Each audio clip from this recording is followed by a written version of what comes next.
Hello YouTube, this is Thomas Judge back once again with another YouTube reading guide series. Today is video 4 of a series of 11 videos I'm releasing over the next few weeks, each of which will cover a specific DC event.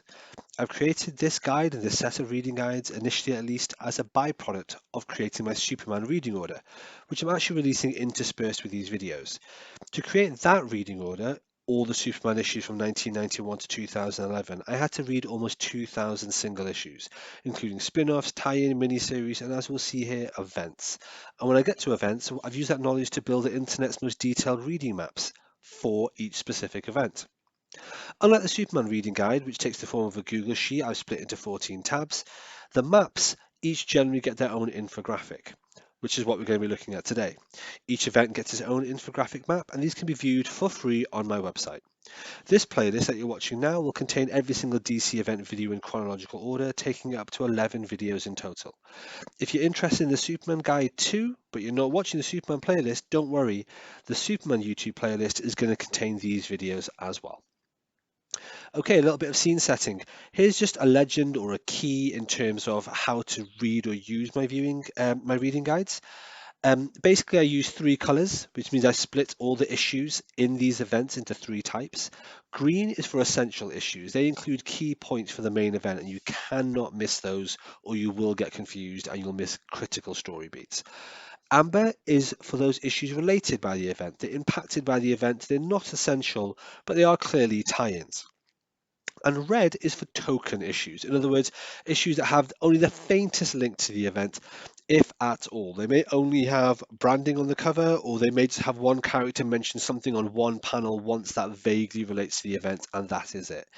Because I've read every single issue for all of these events, I can say firsthand if an issue is essential, related, or token, and that's why I use this color scheme. When I actually show the comics on screen as well, what you'll see is that I use solid lines for branded issues that actually have the official branding on the cover. And then I use dotted lines for those issues that don't have the official branding on the cover. So no further ado, let's have a look at the map here.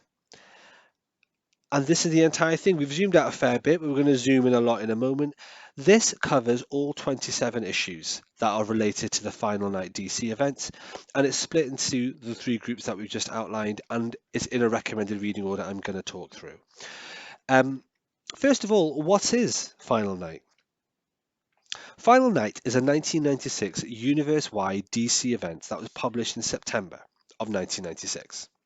It features the Justice League of America, several members of the Legion of Superheroes, and more than 24 allied heroes, villains, and scientists from the DC universe banding together in the face of a global calamity. This calamity is caused when an alien entity called the Sun Eater envelops and extinguishes the sun, causing Earth to freeze and descend into an ecological collapse. It's interesting because unlike most comic events for DC or Marvel, the conflict of Final Night doesn't revolve around a conventional villain or antagonist. It's primarily a story of survival that focuses on the main characters performing disaster response while simultaneously attempting to prevent the impending mass extinction of all life on Earth. One thing that I will highlight is notable to me, and I'll just zoom into the top here so you can see exactly what I mean, is the logo or the branding. Final Night has, as far as I can tell, literally the worst logo design in the history of all comics ever.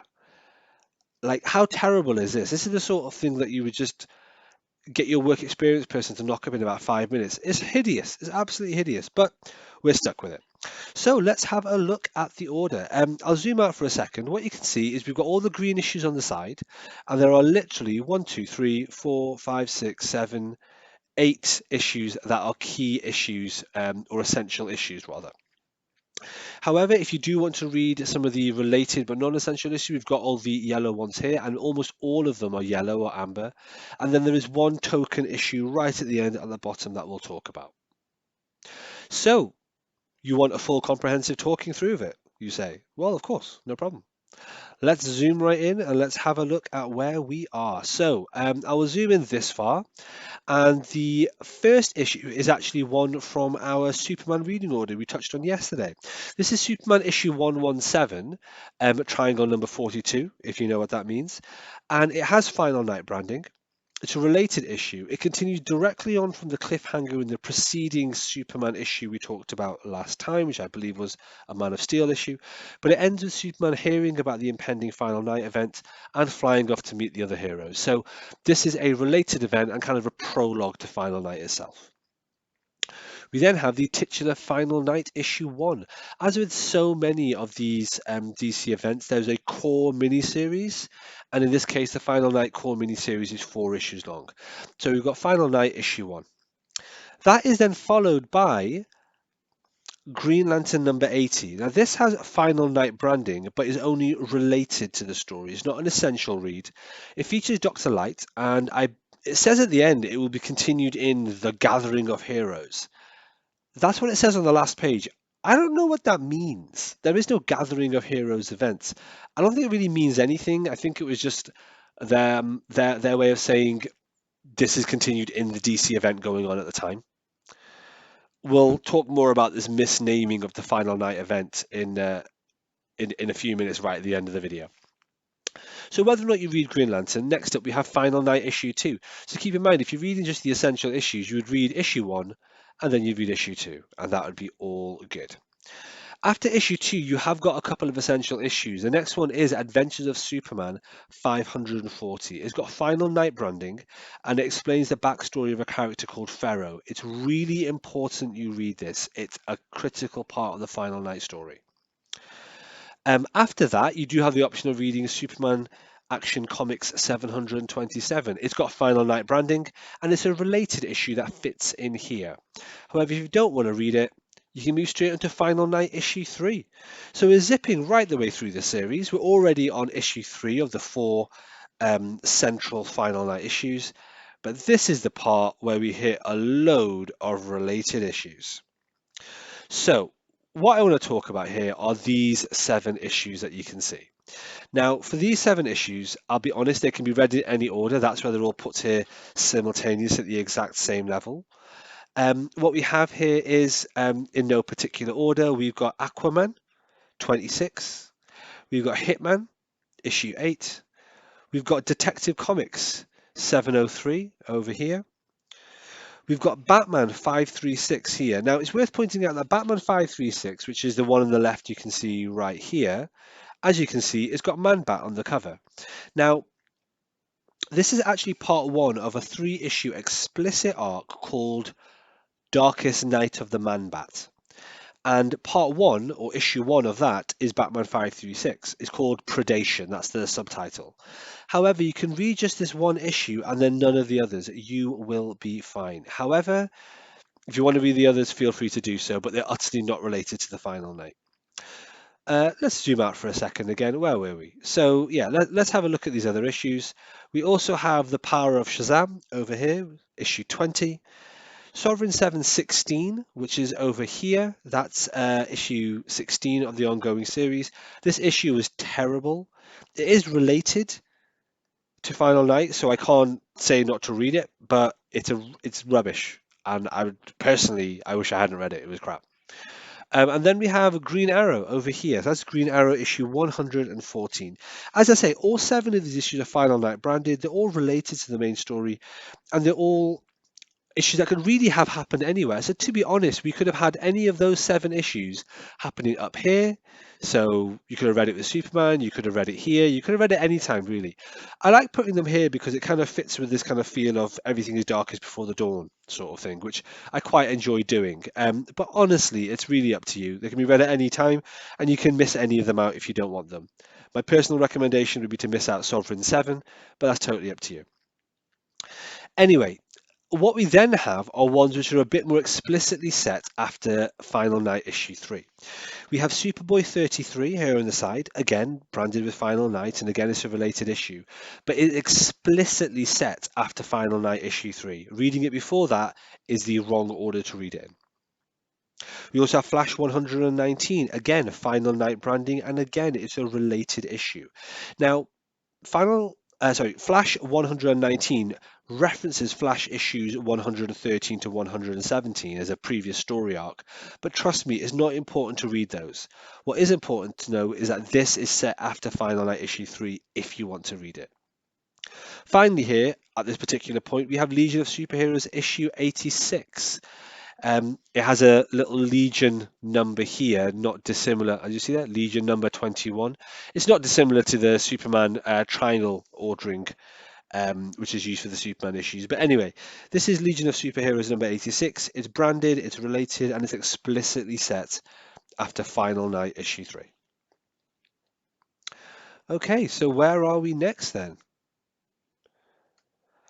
Well, after those, you've then got a bunch of essential issues, but ironically, they're not Final Night series itself.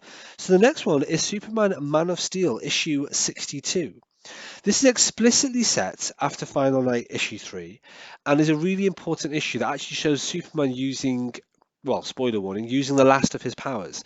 The reason that I mention that is because in Final Night, the sun obviously has been switched off, functionally speaking.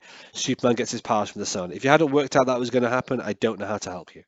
So that's Superman Man of Steel issue 62 is an essential read. It's then followed by this one shot, which is Final Night Parallax Emerald Knight.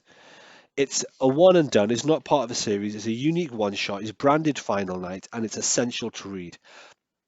It's essential to read it between Final Night issue 3, but before Final Night issue 4. Speaking of which, we then have Final Night issue 4, which is here. And that then continues on in this unbranded issue, but I personally view this as being spectacularly important.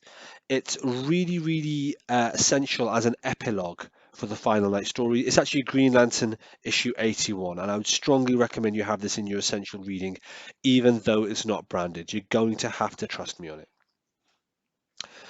Okay, obviously, ooh, zoomed out a bit too far there. Obviously, as well as those essential issues in green there from Man of Steel, Parallax, Final Night 4, and then the Green Lantern issue, you can see here a few related issues. Now, I'm just going to mention these because I think they're worth noting. I mean, most of them are branded issues. It's kind of hard to work out where they fit in, but I'll talk you through it. So to start off with, you have the Supergirl series, Supergirl issue 3. It's got Final Night branding, and it ends on a dramatic cliffhanger. And that cliffhanger is then resolved in Supergirl issue 4.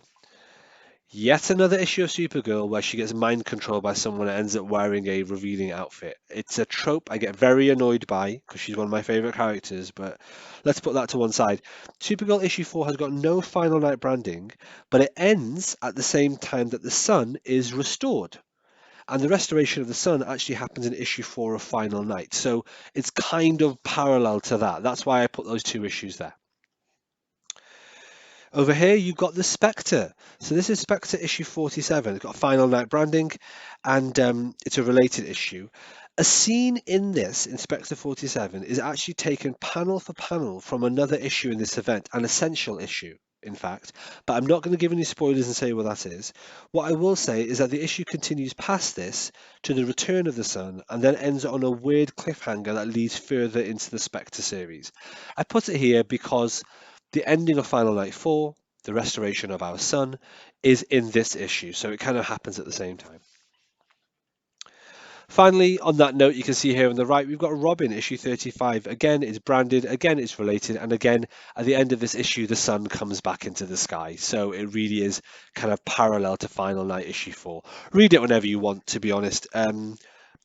But that's roughly where it goes. Again, as I say so many times, please do not be a type P reader, be a type J reader, and understand that often comics are published in a real world context to do with publishing schedules and stuff that ties in, and there is no perfect reading order. Stuff that just kind of relates from one to the other.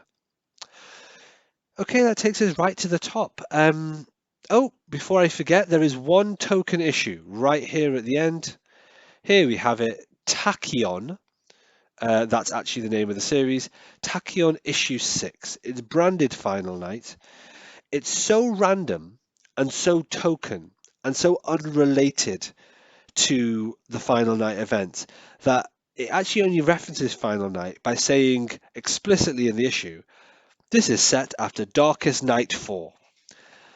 Well, it's not a good sign when they don't know the actual name of the event they're talking about. So yeah, this is utterly token, can be completely forgotten. I appreciate his branded Final Night, but if you're having trouble tracking it down, please do not worry. You do not need to track it down or to read it whatsoever. Okay, let's zoom out a little bit. And here we have it. That's the full reading map. Again, available on the website. You can click on it and then zoom into it as much as you want, scroll around, have a look at it.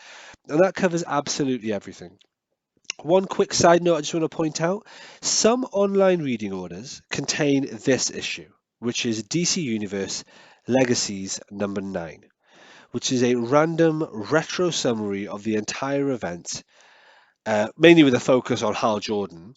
Um, but frankly, that's from the 2011 series of DC Universe Legacies, and it's something that's utterly easy to ignore. I mean, come on, let's be fair. It was written 15 years after the Final Night event. It doesn't tie into it at all.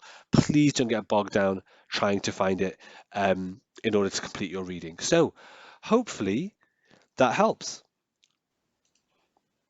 And there we have it. In case you're interested in knowing where these resources are, so the guides, the maps, and so on, they're all available on my website. They're all available for free. You can go into the website, which is nogodsorkings.com, and download the Google Sheet for the Superman reading order, or you can go on the website and look at these reading maps for all the various DC events and a whole bunch of other things I've got on there to your heart's desire.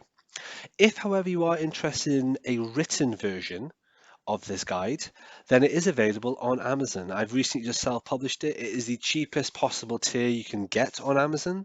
So it's 79 pence UK, 99 cents American, and so on. It's free if you're on Kindle Unlimited, and there is a free sample on the website as well. The reason I put this onto Amazon is kind of a proof of concept. I'm interested to see if people are interested in the written guides, whether or not people want to pick them up. And also, it's a good way for me to bat off all the people that are going to be in the comments asking for a Batman guide. If you want a Batman guide, I don't really particularly have any interest in doing one, but I will do one if this book gets 500 reviews. So if this book gets 500 5-star reviews, then I will start doing a Batman reading guide at some point. I don't think that's going to happen, but there we are. Of course, feel free to support the channel by picking this up. Of course, like, comment, and subscribe. But as always, the best way to support the channel is by picking up one of my other books, which isn't a non-fiction reading guide. It's actually a fictional, completely original superhero story. It's prose, so not a comic or words, but it's about superheroes in just a really interesting kind of post-apocalyptic dystopic idea. The first 4 books of the series are out, and if you want to support, please pick that up.